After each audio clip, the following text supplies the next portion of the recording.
નમસ્તે, અમારી Gujju portal channel પર તમારું સ્વાગત છે।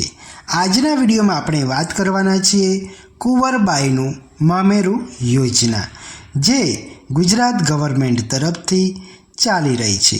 તો આ જે યોજના ચાલે છે તેના વિશે હું આગળ વાત કરું તે પહેલાં મારી એક વિનંતી છે કે જો તમે પહેલી વાર જ અમારી ચેનલ પર મુલાકાત કરી હોય તો ચેનલને જરૂરથી સબસ્ક્રાઈબ કરી લેજો।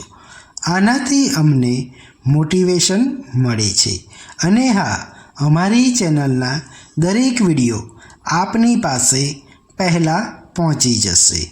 તો ચાલો સબસ્ક્રાઈબ બટન પર ક્લિક કરો અને બેલ આઇકોન ક્લિક કરો।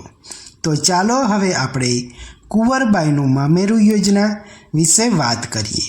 તો આ યોજનાની અંદર તમને સહાય ₹12,000ની મળવાની છે અને આવક મર્યાદા હોવી જોઈએ છે ₹6 લાખ। અને આ જે સહાય મળે છે તે બેંકના અકાઉન્ટમાં ડાયરેક્ટ જમા થાય છે। હવે આગળ વાત કરીએ કે આ યોજનાનો લાભ અનુસૂચિત જાતિઓને જ મળવા પાત્ર છે અને તેઓ ફક્ત ગુજરાત રાજ્યના મૂળ વતનીઓ હોય તેમને જ મળવા પાત્ર છે। મિત્રો, આ છે કુંવરબાઈનું મામેરું યોજનાના નિયમો અને શરતોમાંની એક નિયમ। હવે આગળ બીજા નિયમ વિશે વાત કરીએ તો મેં તમને આગળ જણાવ્યું તેમ કે આમાં વાર્ષિક આવક મર્યાદા 6 લાખ હોવી જોઈએ। હવે બીજા નિયમ વિશે વાત કરીએ તો તેમાં છે કે તમારા કુટુંબની 2 કન્યાના લગ્ન પ્રસંગે લાભ મળવા પાત્ર છે। ધારો કે તમારે 3 છોકરી હોય તો 2 છોકરીના લગ્ન પ્રસંગે મળવા પાત્ર છે અને લગ્ન સમયે તમારી છોકરીની ઉંમર 18 વર્ષ હોવી જોઈએ અને જે વર છે તેની ઉંમર 21 વર્ષ હોવી જોઈએ અને લગ્નના 2 વર્ષની અંદર સહાય માટે અરજી કરવાની રહેશે। એટલે લગ્ન કર્યા પછી 2 વર્ષની અંદર જ અરજી કરી દેવાની। સમૂહ લગ્નમાં ભાગ લેનાર લાભાર્થી કન્યા 7 ફેરા સમૂહ લગ્ન યોજના તેમજ કુંવરબાઈનું મામેરું યોજનાની તમામ શરતો પરિપૂર્ણ કરતી હોય તો આ બંને યોજનાઓ હેઠળ લાભ મેળવવા પાત્ર રહેશે।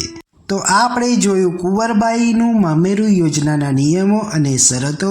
હવે તમારે જો એપ્લાય કરવું હોય, ફોર્મ ભરવું હોય તો કેટલા ડોક્યુમેન્ટ જોઈશે તેની હવે હું આપને માહિતી આપીશ। તો તેમાં સૌથી પહેલું ડોક્યુમેન્ટ જોઈશે કન્યાનું આધાર કાર્ડ। બીજું જોઈશે કે સક્ષમ અધિકારીશ્રી પાસેથી મેળવેલ કન્યાની જાતિનો દાખલો। ત્રીજો પોઈન્ટ છે કે કન્યાના પિતા અને વાલીની વાર્ષિક આવકનો દાખલો જે 6 લાખથી ઉપર ના હોવો જોઈએ। ચોથું ડોક્યુમેન્ટ જોઈશે લગ્ન નોંધણીનું પ્રમાણપત્ર, જેને મેરેજ સર્ટિફિકેટ કહે છે। પાંચમું ડોક્યુમેન્ટ જોઈશે બેંક પાસબુકની પ્રથમ પાનાની નકલ કે રદ કરેલ ચેક, જેમાં કન્યાના નામ પાછળ પિતા કે વાલીનું નામ હોય તે। અને છઠ્ઠું ડોક્યુમેન્ટ છે સ્વઘોષણા। સાતમું ડોક્યુમેન્ટ જોઈશે જો પિતા હયાત ન હોય તો મરણનો દાખલો। અમે મહેનત કરીને બનાવેલો આ વિડીયો આપને થોડોક પણ ઉપયોગી લાગ્યો હોય તો વિડીયોને જરૂરથી લાઈક કરજો અને તમારા મિત્ર અને ફેમિલી સર્કલમાં જરૂરથી શેર કરજો, કારણ કે કોઈકને તો ઉપયોગી બની શકશે। અને હા, હજુ સુધી અમારી ચેનલને સબસ્ક્રાઈબ નથી કરેલી તો ચેનલને જરૂરથી સબસ્ક્રાઈબ કરી લેજો। તો ચાલો મિત્રો, હવે ફરી બીજા વિડીયોમાં મળીશું આવી જ માહિતી સાથે। તો ત્યાં સુધી જય હિન્દ, થેન્ક યુ, આભાર, ધન્યવાદ।